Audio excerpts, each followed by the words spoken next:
દક્ષિણ ગુજરાત અને અમદાવાદ જ્યાં સાંબેલાધાર વરસાદ બાદ હવે ઉત્તર ગુજરાતમાં મેઘરાજા મન મૂકીને વરસશે તેવી આગાહી છે। આજે ઉત્તર ગુજરાતના જિલ્લાઓમાં અત્યંત ભારે વરસાદની આગાહી છે। દક્ષિણ પશ્ચિમ રાજસ્થાન પર બનેલું લો પ્રેશર અને સાયક્લોનિક સર્ક્યુલેશન યથાવત છે। આ ઉપરાંત ઉત્તર પશ્ચિમ બંગાળની ખાડીમાં એક નવું લો પ્રેશર સર્જાયું છે, જે આગામી 2 થી 3 દિવસમાં વધુ મજબૂત બનશે। આ બંને સિસ્ટમ વચ્ચે શિયર ઝોન સર્જાતા ગુજરાત પર ભારે ભેજવાળા પવનો ફૂંકાઈ રહ્યા છે, જેના કારણે અતિ ભારે વરસાદ પડી શકે છે। આજે બનાસકાંઠા, પાટણ, વાવ-થરાદ, મહેસાણા, સાબરકાંઠા, ગાંધીનગર, અરવલ્લી, ખેડા અને સુરેન્દ્રનગર જિલ્લામાં અત્યંત ભારે વરસાદનું રેડ એલર્ટ આપવામાં આવ્યું છે।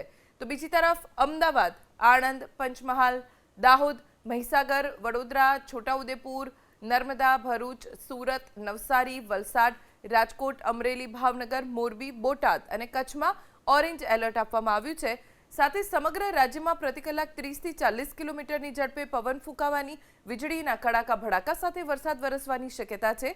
છેલ્લા 24 કલાકમાં રાજ્યના 204 તાલુકામાં વરસાદ વરસ્યો છે, જેમાં વલસાડના કપરાડામાં સૌથી વધુ 5.51 ઇંચ વરસાદ ખાબક્યો, જ્યારે ઓગળમાં 3.86 ઇંચ, ખેરગામમાં 3.39 ઇંચ, નડિયાદમાં 3.31 ઇંચ, નાના પોંડામાં 3.11 ઇંચ, ભિલોડામાં 2.87 ઇંચ અને પાટણમાં 2.83 ઇંચ વરસાદ પડ્યો।